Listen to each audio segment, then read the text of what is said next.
এই ছটির মধ্যে ছটি সাংঘাতিক। একটা প্রবাদ বাক্য বলে, তোমার হিংসা আমার জয়। দামোদর মাস পড়ে যাচ্ছে, তো তোমায় দিতে হবে, কিন্তু এই ভুলের কিন্তু কোনো ক্ষমা হয় না। এই ভগবানের মুখনিসৃত বাণীর মধ্যে এই লাইনটি, যারা বিষ্ণু ভক্তের নিন্দা করে, বৈষ্ণব হয়ে শিব ভক্তের নিন্দা করে, অথবা শিব ভক্ত হয়ে বৈষ্ণবকে নিন্দা করে, তারা সকলেই নরকে গমন করে। তার মানে আরেকটি আমরা বলতে পারি যে আরেকটি নিয়ম পেলাম, যে একাদশীর মধ্যেও যদি একাদশী করাকালীন যদি কোনোভাবে নিন্দা করি, কারো সমালোচনা করি, তাহলে এটাই আমি এই সাবজেক্টটা নিয়ে, এই বিষয়টা নিয়ে আমি আগে আরেকদিন বলেছিলাম, জানি না কতটুকু কার মনে আছে, বা শুধু শ্রবণ করে যাওয়া তো উচিত নয়, ওটাকে কাজেও লাগাতে হবে, না হলে এই একাদশী করে লাভ নেই কোনো। কারণ শুদ্ধা ভক্তি আজকাল কেউ করতে পারে না। হ্যাঁ, শুদ্ধাচার আমরা যে বলি না, যে শুদ্ধাচারে থাকতে হয়, শুদ্ধ ভক্তি করতে হয়, শুধুমাত্র নিরামিষ আহার করছি, শুধুমাত্র ফলাহার করছি, তাতে করে দেহ শুদ্ধি হচ্ছে, কিন্তু আসলে যে আত্মার শুদ্ধিকরণ করতে হয় সেটা হয় না। ওই আত্মার শুদ্ধিকরণ ওই ছয় রিপুকে মানে মেরে ফেলতে পারলে তবেই আত্মার শুদ্ধিকরণ হবে। আমি কিছুদিন আগে এই আগমনীর সময়টাতে আমি কিছু কিছু গান ছেড়েছিলাম ফেসবুকে। সেটার মধ্যে একটি গান আছে, এটা মায়েরই, আমার মায়ের সাজেশনে আমি ওই গানটা ছেড়েছিলাম। ওই গানটার ওই পার্টের ওই অন্তরাল লাইনটাই আমি করেছিলাম, এসে ছয় জানাতে একই সাথে পথ ভোলায় যে কতবার,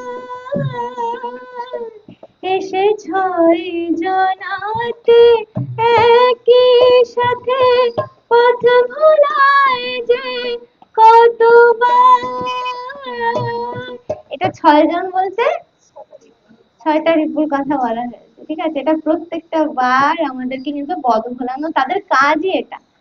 তো ৬টি রিপুর নাম কি কেউ বলতে পারবে আমায়? কাম, ক্রোধ, দিদি বলো। হ্যাঁ, কাম, ক্রোধ, লোভ, মদ, মোহ, মাৎসর্য। এই ছটির মধ্যে ছটি সাংঘাতিক রিপু। তার মধ্যে থেকে সব থেকে শেষের যে রিপুটি আছে মাৎসর্য, মাৎসর্য হচ্ছে গিয়ে সবচাইতে বড় খারাপ রিপু। সেটা না কোনোভাবেই কাটানো সম্ভব নয়। আমি দোষ দেব না, কারণ মানুষ রূপে জন্মেছি তো আমরা, এই সমস্ত কিছু আমাদেরকে ভগবান দিয়ে আছে, কিন্তু দিয়েছে বলে ওটাকে নিয়ে ধারণ করে চলাটা তো উচিত না। প্রবলেম আছে, তার সলিউশন আছে, ভগবান তো পরীক্ষা নেবে। শুধুমাত্র আমরা নিজেদেরকে বৈষ্ণব বললেই তো বৈষ্ণব হওয়া যায় না, বা এই একাদশী পালনেই শুধু একাদশী পালন হয় না। এই ৬ রিপুকে যত তাড়াতাড়ি সম্ভব কাটিয়ে উঠতে পারলে তখনই প্রকৃত বৈষ্ণব হওয়া যায়। মাৎসর্য হচ্ছে কি পরস্ত্রী কাতরতা, ঠিক আছে? পরস্ত্রী কাতরতা মানে হিংসে। এইটি সবচেয়ে কঠিনতম রিপু। এইটাকে সব তুমি মানে সব তুমি ঠিক করে সংশোধন করতে পারলেও লাস্টের যেই মাৎসর্য, তাকে সরানো খুবই কঠিন। কারণ চলতে ফিরতে আমাদের ভেতরে এটা আসতেই পারে যে তার রংটা ভালো আমার থেকে।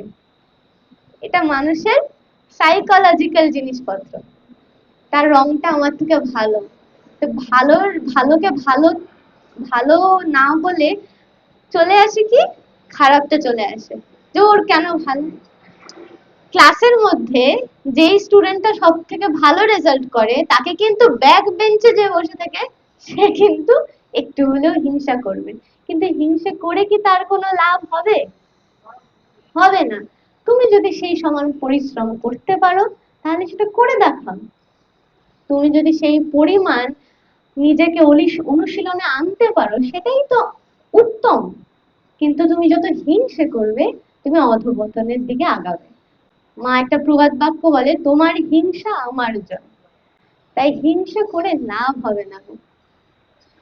এই শেষের রিপুটি সবচেয়ে কঠিন, আমি গীতা ক্লাসে আরো ব্যাখ্যা করে আরো সুন্দর করে বলবো। যত তুমি এই রিপুতে আটকে থাকবে তুমি কিন্তু ভগবত সেবায় নিজেকে আবদ্ধ করতে পারবে না।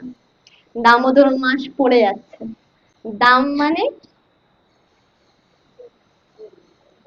দড়ি, আর উদর মানে পেট।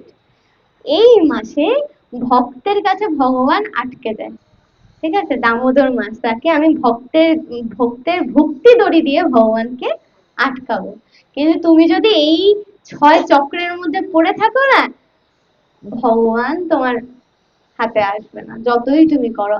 এবং তুমি যদি তার মধ্যে আটকে থেকে তুমি সেইগুলোকে অনুশীলন করতে থাকো বাজে কর্মের দিকে, বাজে দিক থেকে, বলে না বুড়া মত দেখো, বুড়া মত সোচো, বুড়া মত করো, ঠিক আছে, যদি তুমি এটা করো তার অধঃপতন আরো 100 গুণ বাড়ে, কমে না। যে আজকে করে ফেললাম, ঠিক আছে, ভুলবশত হয়ে গেল হয়ে গেল, কিন্তু সেটাকে নিবারণ করতেও তো হবে, চেষ্টা তো রাখতে হবে।